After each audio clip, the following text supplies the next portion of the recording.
Hello, everyone. Welcome to WD Carousel Podcast. My name's Ian. And I'm Crystal. And we are going to, once again, go into our Discovering series, but we have a new park.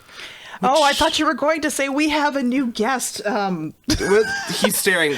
Crystal's cat, Pugsley, he's hanging out. Obsessed right now with attention. Yeah, so if we get distracted, that's why. He sees the lights in the camera and he's just like, yes. But you are correct. We are onto a new park. Yes. We are going to be popping into Disney's Hollywood Studios. Because there is no rhyme or reason for how we're choosing the order of these things. Not at all. But at least in the direction, we're going to be discussing the entrance of the park. That's true. We are going in the right order of the worlds, but yeah, but even beyond that, it's going to get really shady. So we'll just go on from there. So today we are going to be discussing we called them the boulevards. Yes, because it's confusing. If any of you have studied a map of Hollywood Studios, you will see that the worlds, all the little named lands, kind of just are all mishmashed together without a lot of good separation. Even like 5 minutes before actually pressing record, we were trying to figure out exactly which we've been making areas we're going to be discussing. Yeah. But let's just real quick go over some generalities of Hollywood Studios. I think before we even dive in, it's good to go over some of the basics. Yeah. So Hollywood Studios actually was supposed to be an Epcot pavilion.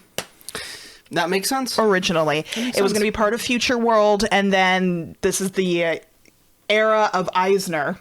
Classic. Where, Eisner. He used to work for Paramount, which was approached by Universal to be part of them, and he said no, but then he knew what they were going to be doing with their parks, so he's like, okay, now that I'm CEO of Disney, we're going to compete with them, and instead of have just a little pavilion in Epcot for the movies, we're just going to create a whole dang park. Yeah, because why not?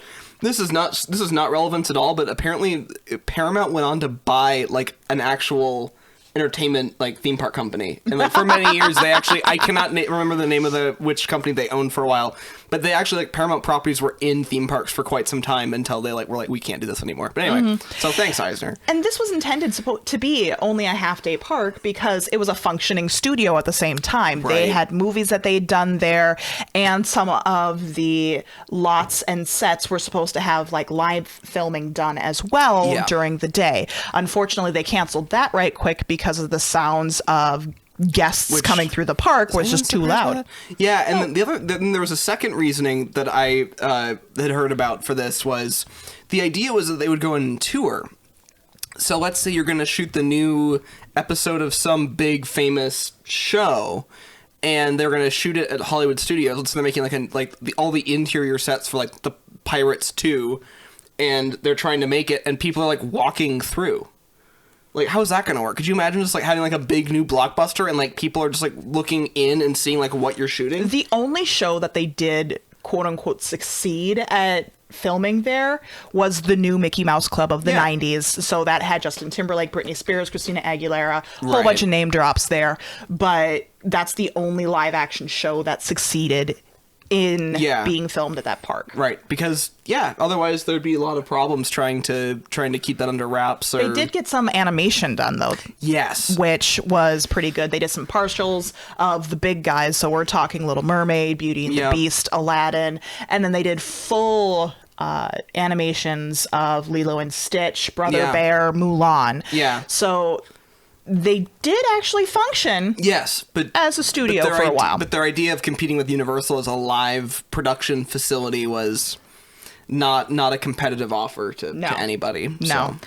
And so another thing that, I'm going to hold off on that until the next episode. We'll just dole out our because, stuff. It's more relevant to that. It's just the direction that we decided the kidney bean that we're going with for the next guys, one. It's ridiculous. I'm going to make that our thumbnail is just going to be the nightmare that is this map.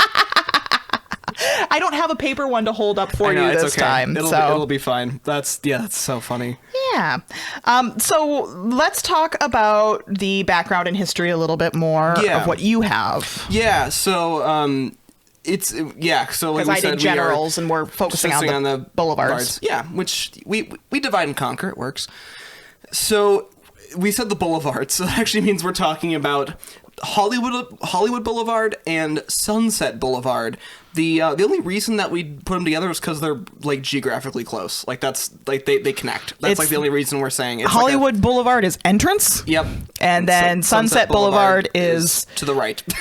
And you can't go anywhere from that. The rest of them kind of interconnect somehow. Yes. So if we didn't cover that now, it just wouldn't have. Yes. Covered. So in it was the only logical way we could do it. So here we are. But so Hollywood Boulevard they're both based on real streets in LA, and Hollywood Boulevard is basically the Main Street USA of the park. So you come through and you walk up, and it looks very old LA styling architecture. They even have characters of Hollywood Boulevard, just like characters of Main Street. The parade route still runs down Hollywood Boulevard when they do them. Yes. The last time you and I went, and the last few times I've gone, it's mostly been the Order March. Yes, been Star Wars-y stuff. But that is still the intended parade route, just like in Magic Kingdom. Yeah.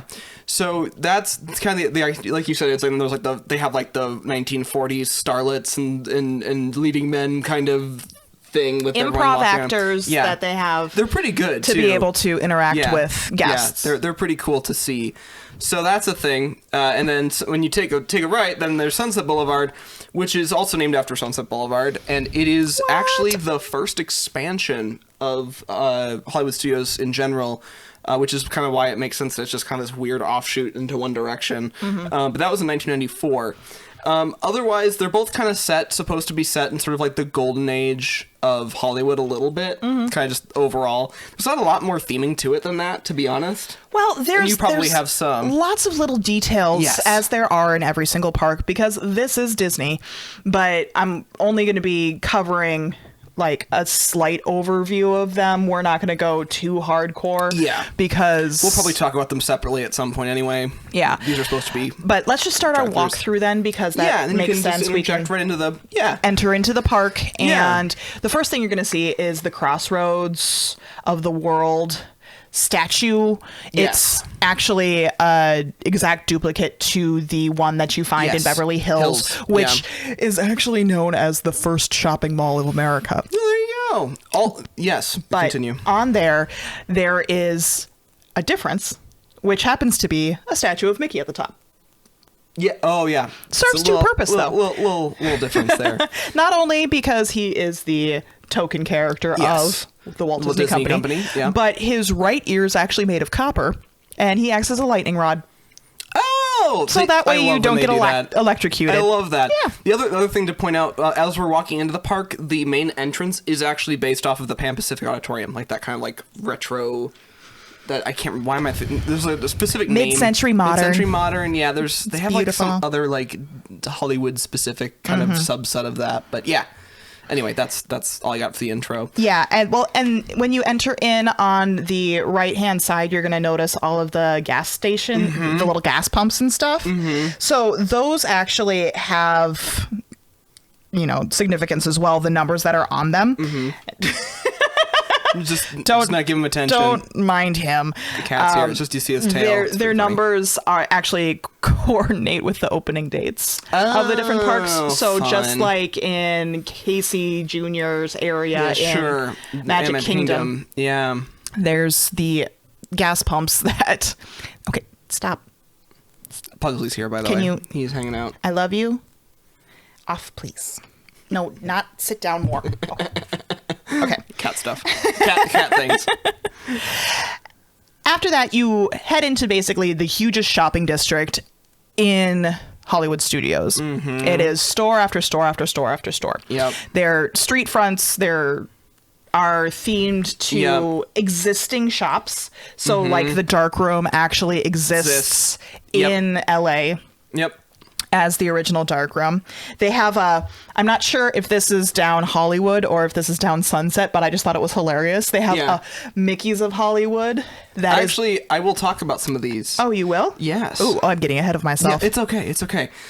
So if you were saying, as you walk right in, Oscar Super Service is on the right, and that is one of those gas stations you were talking about. Is actually one of those gas stations is actually like a little kind of mini souvenir shop. You're gonna see a lot of souvenir shops. Like, oh my God, seems like it's excessively souvenir shop heavy in this area. Well, and the Crossroads is a souvenir shop, and then yes, it gets to be crazy after a while. So yeah, there used to be pre-COVID meet and greet to the left where the guest services building is. I believe, was it Pluto or it was Chipperdale? I can't remember. I think last time I saw it, I think it was Chipperdale. Yeah, but I could be wrong. But there's a character stop there pre-COVID. Who knows what's going to happen after? But right. They're intermingled too. Yes. So you see Oscar's on the right, and then as you keep walking, a little walk, you will see Mickey's of Hollywood, as you were saying, is on the left, right there. So my little fact about Mickey's of Hollywood is it's actually a more PG version of Frederick's of Hollywood. Is it really based on Frederick's of Hollywood? Oh, that's so funny. And the exterior is meant to look like the original Frederick's of Hollywood shop. That is outstanding. So instead of having lingerie in a Disney park, which they used to have in Disneyland, yes. They now have it as a clothing store. Outstanding. Mickey's of Hollywood. That's great. And then on the right, you will see Celebrity 5 and 10. Yeah, the 5 and Dime store. Yes. And which was household goods, if I remember correctly. It is. I have more. It's in the list farther down. So if we get there, just getting ahead of myself. I know. Well, I probably we've been doing this long enough. I probably just have to combine that, but I kind of like the separate lists. But that's just the way my weird brain works. You're allowed to be weird. Thanks. We embrace it. We love you for it. Thank you. And then you keep walking past all that, and you will see the Trolley Car Cafe on the right. The Starbucks location. Yes. And then that is the point now where we see all of the things in the main area, but we're not going to look at those because... Do not look at the man behind the curtain. Pay no attention to the man behind the curtain. Pay attention between the theater behind the sorcerer hat. The main image and icon of the thing, because we're going to be discussing that next time. It's a whole thing. Then you'll take a right, and now we are going to be walking down Sunset Boulevard, kind of. So immediately on the right, you will see Legends of Hollywood, and then actually no, I got ahead of myself. You did get ahead of yourself. So Hollywood Brown Derby is ahead to the right before we turned to the. I turned, so it's on the left. I had it written before I turned, but I turned already. This is going great. We're doing such a good job. Gold star. I'm amazed you guys are still here. So anyway, so it'll be on the left after we've turned, and then we keep walking down the thing. Correct. Yes, and then. There used to be Sweet Spells there, which was the only homage store to villain stuff, and it was the candy shop, and then they got rid of that. Did they? Yeah. Now it's another Pixar shop because they need yet another Pixar location in here. Moving on. Yeah, don't they already have anyway, we'll get there. Do they? Don't they have a whole land on that? Anyway, we'll get there. We'll get there. Where's my villains? I miss villains. I know. You know what I really miss is the freaking villains room in the Disney store in Disney Springs. Yes. Well, I miss a lot of stuff. Yeah, that's because fair. we haven't been since COVID. True. Well, so we're missing everything. That's true. But this imaginary wander down. This is us. We're pretending like we're actually there right now. That's the goal. You were just smelling Pirate's Life candle to smell the bromine. I was not. Kidding, I was. You were smelling bromine just to put yourself in that location. Yeah, that's how we roll. So shopping. Mm-hmm. There's summed it up pretty good. Yeah. So I think Once Upon a Time is the Pandora stop. Yes. There. I believe you are correct. Then Theater of the Stars will be off ahead to the right. Yes, which is the Beauty and the Beast show. Beauty and the Beast show. And then straight ahead then will be Twilight Zone. Right? No. There's Beauty and the Beast's theater, then there's the Phantasmic entrance, and then there's... The most recent map I have does not include Phantasmic. They have drained the thing. Well, I hope they drain it because they haven't used it in months. I know, but I was looking at it, and they have, according to most information... Have they cut it off of... Pull up the app. I want to see...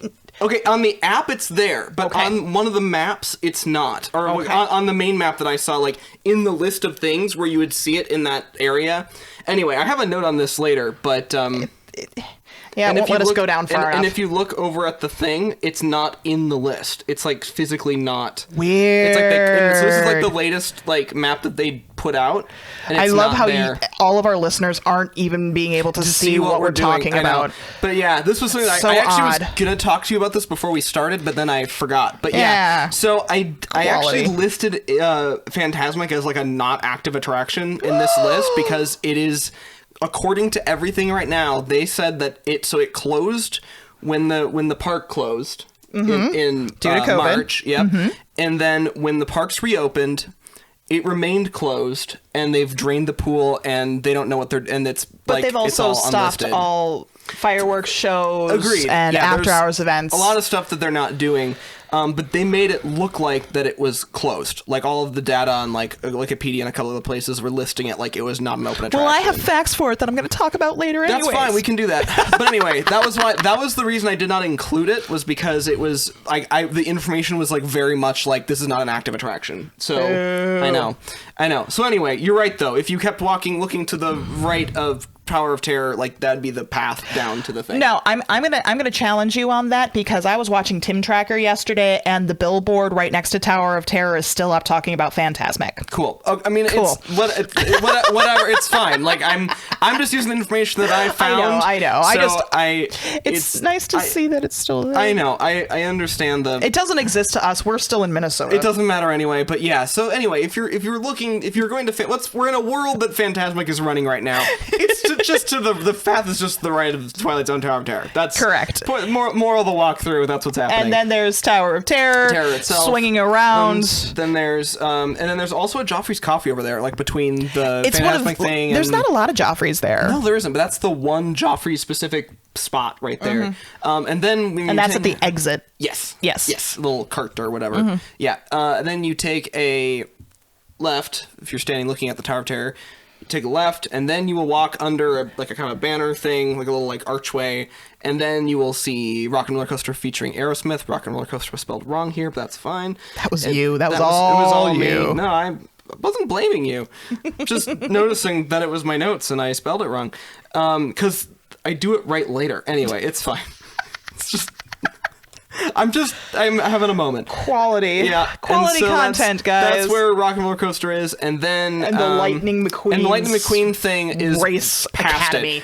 It. Yeah, and I'm going to get to that because I had no idea what it was and I had to look it up. Really? Yeah, I knew it was over there because when I was in November, we were over there to go on Rock and Roller Coaster. I'm like, what on earth is this? Because remember in 2006 we did the Stunt Spectacular. And I was like, this is kind of stupid, but whatever. And then it disappeared and I didn't know what. Anyway. We also forgot to talk about Sunset Ranch Market, which is on the left-hand side right before you head towards Rock and Roller Coaster. Correct. And it is... Okay, I almost said the worst quick service in the park, but let's be real. All of the quick service in the park is kind of terrible. They all tie except for the new worst. Lands. Where is that? So Woody's Lunchbox and yes, and in the cantinas and those are new fine. Lands, I see what you're saying. But I was imagining like the Land Pavilion in Epcot or something when you said new lands. I don't know why. No, but trying to until those new lands came out, this was the worst food park.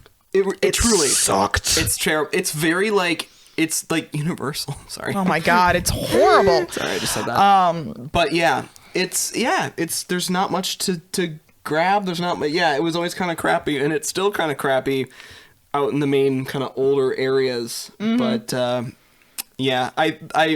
did some I went through all the Disney sites to grab my info on dining, and so I was trying to see all the stuff they were talking about. I'm like, you guys, this is super lame. All the stuff they're trying to describe as being really cool. I'm like, you're not fooling anybody here. Nope. But so that's kind of, so now we're standing at the farthest end from the entrance. That's that area.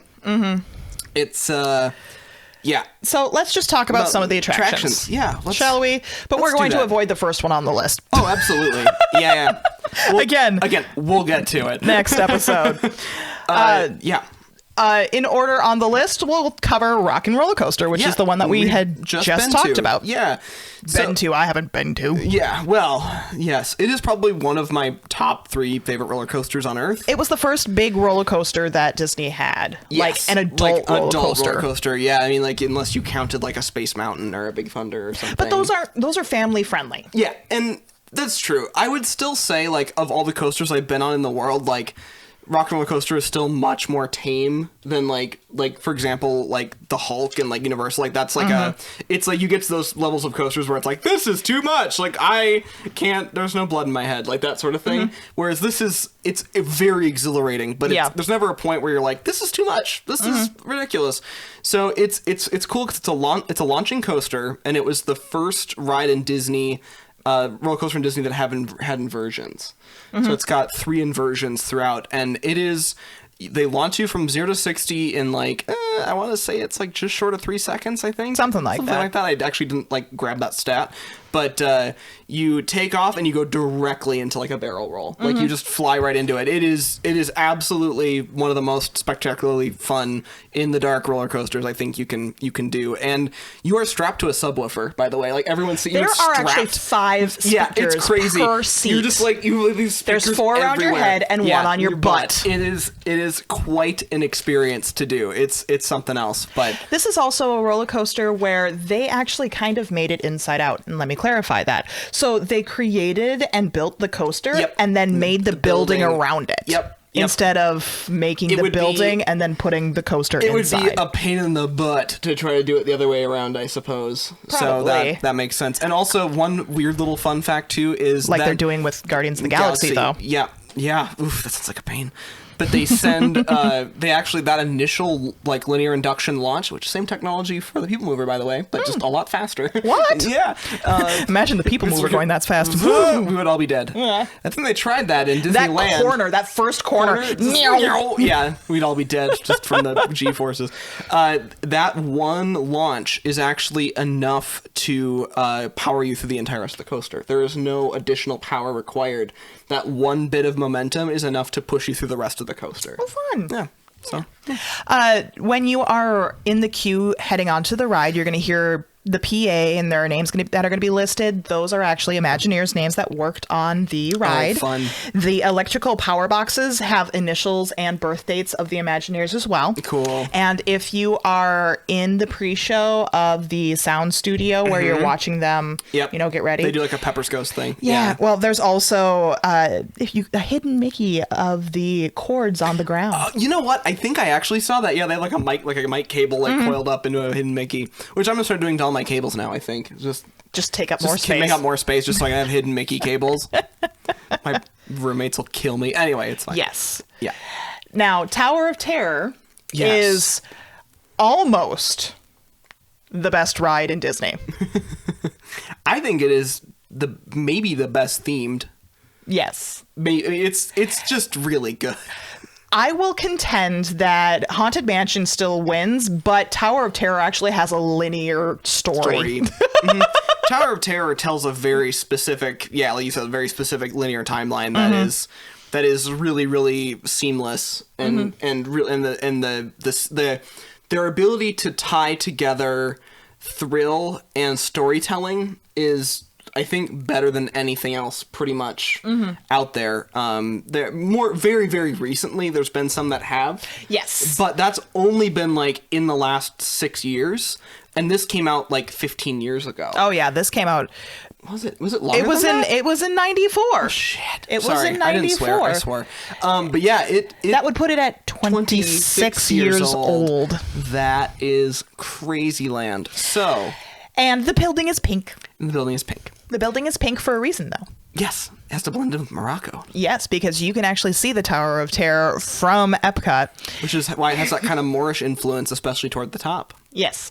And it's the third time we've said that, I think, on this show. I still love that Disney at that time, now they're not so much, but take into account sightlines to make sure that you are still immersed in the story and you're not like having anything that's jarring you out of the world you're supposed to be in. You in. never stand there and go, wait a second. I remember last time I was at Disney, I think it was with my parents this last time, we were standing on the edge of the world showcase, and I'm like, stop. And they're like, what do you want? And I'm like, look. And like, I'm like, that's the Tower of Terror. And they're like, why did we come here with you? And this is why you and I do well together at the parks, because we're like, oh my God, I need to look at the small detail. Once you start going enough, you start looking at different things. We've had that conversation before. Yeah. This is also the tallest building in the Disney property? Yep, the Walt Disney World property, because it's 199 feet. I was about to say, I'm like, they're all under 200 feet, though. But this one's like pushing really it. This close. one's 199. That's so and they've crazy. actually been struck by lightning before, which is hilarious if you know the story of the Tower of Terror. They're just playing with fate now. And then some of the other things that I love about the Tower of Terror, just little facts. Yeah. There's so many details in this one. We are going to end up doing a standalone episode, but it's top speed when it pulls you down, because it pulls you down, is 39 miles an hour. I believe that. And if there's no wait, the standby wait time is 13 minutes. Really? Yes. Oh, I see. That's their default. Okay. Yes. That's cute. Yes. So if Very you see fun. that there is a walk-on of 13 minutes, it's a walk-on. It's a walk-on. It's they're just being really cute. Yeah. Look, we're spoopy. We're so spoopy and fun. Spoopy. That's so good. Oh my gosh. Okay, so Lightning McQueen's Racing Academy. Yeah, so I had to, like I said, I had to look this up. I don't know what it was. I pulled up a video. I watched maybe 30 seconds of it because I think I got the picture. I've seen the whole thing. Have you really? Yeah. Okay. So one thing I'll say about it that looks interesting is the animatronic looks pretty well done. Yes. For what it was. That is the only thing. Yeah, and okay, so for me, I feel like I can't give a good example, like a good take on this, because I actually kind of hate Cars. It's like the one Pixar franchise I dislike. It just never did it for me. But and I actually like cars, like vehicles. So I don't know what my problem is. You like vroom vrooms. I like vroom vrooms, but because he has an electric car. So that's just the way I like to. Anyway, I'm just weird. But the I don't know. Like it just. I'm like, I don't. It feels like it just feels like they're taking up space. This show is a show, first off. And when they were talking about it, they're like, Racing Academy, and we had no idea what the heck we were getting into. No, you sit on a bench and you watch a show. An animatronic just do its thing. It's related to Cars 3, when they are bringing Lightning McQueen into a full-on racing facility, to basically think of it like a high-end gym. Got it. So simulators and stuff. Yeah, and so they lock his wheels in, and he's like, yeah, give me this, I can do it. And the first time he can't figure out, because he's locked in, how to get it to go and work with the simulations, and he ends up being upside down and everything. And so this show is supposed to be him practicing on the simulator how to basically use a treadmill. and that's the whole show. You're watching a car on a treadmill. Yeah, so it's just and there's a big screen, and that was part of Disney's pitch, and you're wrapped around a 200-foot wide screen. I'm like, is that a selling point? What is... you have 360s. What's a partial screen? I'm like, I'd rather watch O Canada. What do you want from me? Do you know that's in my head?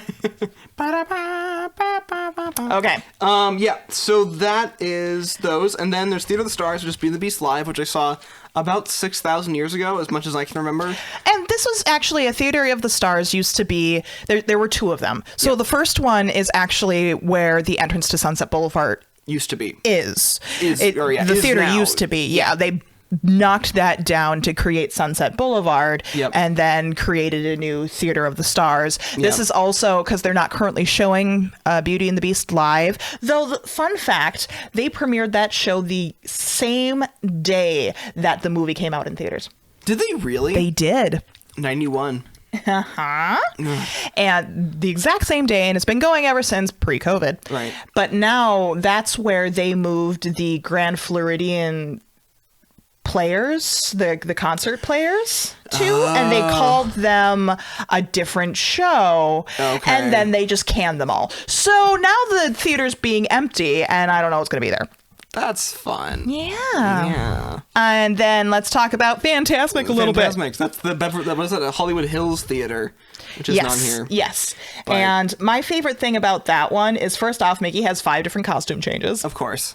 What a diva. And there is over 1 million gallons of water in that lagoon. Tank. Yeah, I bet. But it's only 1.5 feet deep. Okay. Interesting. It is huge. I know that. It is huge. Massive. But it's only 1.5 feet deep. Wow. Like, it wouldn't even get to your knees. No. And for them to be able to have those, the not platforms. Oh, what the heck are they? Pontoons. Yep. With the characters coming out and all of that. Yep. I'm like, you could do that on 1.5 feet of water? Yeah, you could just have them traipse through it. I mean, at that point in time, they might as well just be on a chain and pull them through like a car. I know. I mean, they do that with enough of the water rides. I know. It wouldn't be anything different. It is surprising. Mm-hmm.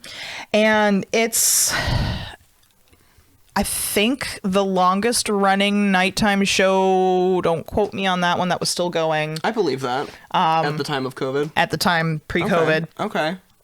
But it is. I know it's been updated. It needs to be updated more. It's not as thrilling. I saw it last time I was down there, and when you're talking about like castle projections or even the Christmas stuff that they have at Hollywood Studios with the projections on Tower of Terror, this really it doesn't. They had their like we can project onto big like flat sheets of water. It's like like. Can't anybody if they have a big flat sheet of water? Like, it was cool. Like, it's a cool show, but it just kind of like, it's not like as technologically marvelous as they initially had it. The props that they have in there are pretty impressive because when you're talking about like the Cobra for Jafar's section, he's 16 feet tall and 100 feet long. It is pretty impressive. It doesn't seem like he's that big though because of the distance that you are in the theater versus them on the little island where they're having this performance. And I saw somewhere that Maleficent's dragon, like the weight is over, I want to say it says 32,000. Oh my God. I know. I don't know if that's pounds or if that's puppies, but it just says 32,000. I was like, oh, okay, it's huge.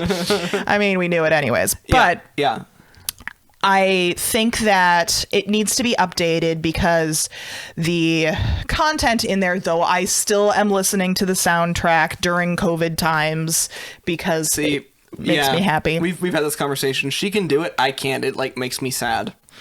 But there's a Pocahontas section that it's the only place in the parks that they really give acknowledgement to Pocahontas. That's true. Same with Hunchback of Notre Dame up until Happily Ever After came out, which they now have out there playing in a little section of Happily Ever After, but that's it. That's it. Now, I have this weird memory. At some point, did they not do a Hunchback of Notre Dame show somewhere? In the park? I know that they actually had that was the thing about Hollywood Studios. They had some shows. Parades they were actually using at that time to promote new content that was coming out. Yeah. And it started out with Aladdin. So when Aladdin first came out, it was a huge parade. Yeah. And then every subsequent movie since then, until they pretty much stopped doing parades, had to do with advertising the newest, the next, the greatest. I need to look this up. I'm sorry. It's okay. Hold please. Because I have this weird memory of when I was really young, that we saw. Sorry, I'm having to try to type and talk. This is bad, you guys. Okay, that they actually had for a while in the spot because they would the area where Beauty and the Beast is now was actually used in other, they used other stuff there too, and they jump back to it every time because it's the most popular. But there it is, Hunchback of Notre Dame, the musical adventure. Nope, that's the film. Excuse me. Based on the 1996 musical stage show. Yep. It was in the Backlot Theater. So not this area, that was in a different spot. But no, they did have that content. They did. Just in here they have other stuff that would kind movies of as show well. Up. Yes. That we will touch base on that, you don't find anywhere else in Disney property. Yeah. So this is kind of the place where movies go to die. Oh, except for Toy Story and Star Wars, but they will never die. They will live in infamy. Let's move to food. Yeah, let's jump into some food and shopping, shall we? Okay. So dining, the biggest name in the entire thing is the Hollywood Brown Derby, which is based on the real restaurant, which no longer exists. And it's a signature dining experience for Disney, which means that it's going to be a little bit of extra money. And it also features stuff from the actual original restaurant on the menu. So you'd get, like the Cobb salad, which apparently originated in the original. It originated. Brown Yep, Derby. there was a dude named something Cobb that created the Cobb salad. Let's just call him Joe Cobb. Joe Cobb. Okay. And then they have Faroe Island salmon, grilled beef fillets. They have a grapefruit cake. Yeah, a grapefruit cake. But this is a place where you can actually dine with an Imagineer, so you can make reservations for a special event to be able to sit at a table with somebody who works for the Disney company and pick their brain. That's pretty cool. This is also a location where I love this little fact. There are a whole bunch of characters on the wall, just like there was in the original Brown Derby, but they're different colors for the frames. So if it has a black frame, it is a copy of one of the characters that was in the original Brown Derby. Okay. If it has a gold frame, it is an original character from the Brown Derby. And they brought it over to Disney's property to be able to keep that. So that one is kind of fun, especially when you're talking about Imagineers, animators being there. It's having those sketches, and it's one on my list that I want to We were going to, and then we didn't. We had the reservation. We did. It would have been really cool because it's one that I've always wanted to see. And then also, if they do it again, going back into trying the Imagineer thing would be kind of fun too. Oh yeah. I'd love to do that. Right across the street from that is the Trolley Car Cafe. Yes, it is. Used to be a different coffee treat shop, and then Starbucks took it over. Yep. You can still get your carrot cake cookie there. Yes. Which is importante. See. But if you want Starbucks, it's there. It's the Starbucks. Basically, it's moral of the story. It looks like a trolley car, serves Starbucks and Disney baked goods. Yeah, I think they still have their Snickers cupcake there too. Or why not? Whatever. Because why not? No, not Snickers. It's Butterfingers. So it would kill you. It would kill me. So I'm not. I don't really eat Disney baked goods anyway. So. For the most part. And then the horrible Sunset Ranch Market. I was looking this up and I'm like, this is confusing. Because there's like this area, this clump here, there's an ice cream thing here, but they're in the map that I had, it had 2 items it listed on Sunset Ranch. That's it? Yes. So I was looking, I'm like, there's a couple of things here, right? And I started going through it and I looked deeper and deeper into the Disney stuff. Unless they cut the menu. That's what I'm wondering. So they might have cut some stuff back. But presently, it's just Anaheim Produce and Rosie's All-American Cafe. Mm-hmm. That's apparently all that they have running right now. And so the Anaheim Produce is basically just kind of a standard snack cart that focuses on fresh fruit. There's a fresh fruit cart ahead almost on the sidewalk. Okay. And that's what the Anaheim Produce is. And then they must only have one of the actual... Right. And so Rosie's All-Star Cafe... Chicken sandwiches. All-American Cafe. Yeah, exactly. It's basically you walk up, it's just a walk-up window and you can get they have blue cheeseburgers, nuggets, fries, coleslaw. You can get beer there too if you want. Yes. Which if you're dining there, you probably should just get beer, honestly. Make it taste better. And then there's the ice cream area that's not open. Yes. And then if we go back behind Tower of Terror near the exit is the little Joffrey's stand. Yes. Gotta get your Joffrey's. Shopping, it's... Kind of talked about it already. Yeah, Mickey's of Hollywood. We were talking about Frederick's Hollywood, but kind of a 1920s or 1940s theme, apparel, blah. Five and Dime is the home decor, kitchen stuff. They've also added kind of basic crap too. You can get an SD card for your camera, and batteries and a new Magic Band or whatever there too. But it's mostly just kitchen and home decor stuff. Yep. The Oscars Super Service, which is the entrance one with the gas stations. That's also where you can rent your strollers and all of that as well, on top of the basic souvenirs shop. Yep. Once Upon a Time is an Art Deco cinema. It's actually a really neat looking building. And that's basically just apparel, jewelry, headwear, blah. Like I said, the Pandora shop. Yeah. The purse shop. Yep. I think Vera Bradley or something like that. Yeah. And then there's the Legends of Hollywood, which is another shop to spend money at. Yes. It also has jewelry. Yeah. But they want it to be more boutique-y. I haven't been in that one, so I don't really know exactly. But that was like Disney's words. It's like, it's boutique themed. I'm like, what does that even mean? Yeah. Previous attractions we've talked about a little bit. I wrote at the top that there's a lot of changes that take there's been a lot of moving around here, so we can't go through everything. Factoid, there is not a single ride or attraction in Hollywood Studios that existed on opening day. That makes sense. So everything is technically different. Is new. Yeah. And in fact, one of the areas that we're looking at wasn't even available on opening day. So it's just weird. The whole thing is a little weird. It's a kind of a sad park because it just feels like that they kind of don't know exactly what to do with it. Now they're starting to. They are, so it this is getting more better. sense now. But one of the ones that we already talked about that doesn't exist anymore was Lights Motor Action, and that was the motor stunt show. That was where Lightning McQueen was. It's basically just like they just did like stunt stuff with like specialty stunt cars. It was fine, it was behind the scenes sort of feel. Behind the scenesy, yeah, exactly. And then you have Phantasmic on there, which we talked about already. Yeah. And then there's the old restaurant. The old restaurant, which I knew nothing about this. That was the thing that I actually was surprised by. Like, I had no idea it existed. So the Soundstage restaurant and catwalk bar. So when you're eating in it, I kind of thought of it as sort of the Great Movie Ride equivalent of the words. So the Great Movie Ride equivalent of restaurants. Like you're going through film sets. Instead, you're dining in film sets. And you get to sit, and then it was supposed to look like active, and there was like it was supposed to look interesting and be like you were in a film set. And then the catwalk bar was like you get like cocktails. It was like a whole separate menu where you would dine on a catwalk above in the soundstage, above all of that. And you actually had it was a separate entrance. You had to like enter through this door that was like between Hollywood Brown Derby and the Soundstage restaurant door. Yeah. So anyway, I thought that was interesting. So that is the first little armpit that is That's a good way to describe it. Hollywood honestly. Studios. Oh God. The Boulevards. Yes. And at this point in time, this is just basically us reliving our trips because we can't go. Yep. So I hope you enjoyed our little walkthrough. I hope you didn't get confused too much. Learned a couple things. Sure did. This has been WD Carousel of Podcast. My name's Crystal. And I'm Ian. And we hope you have a great, big, beautiful tomorrow. Bye, everybody.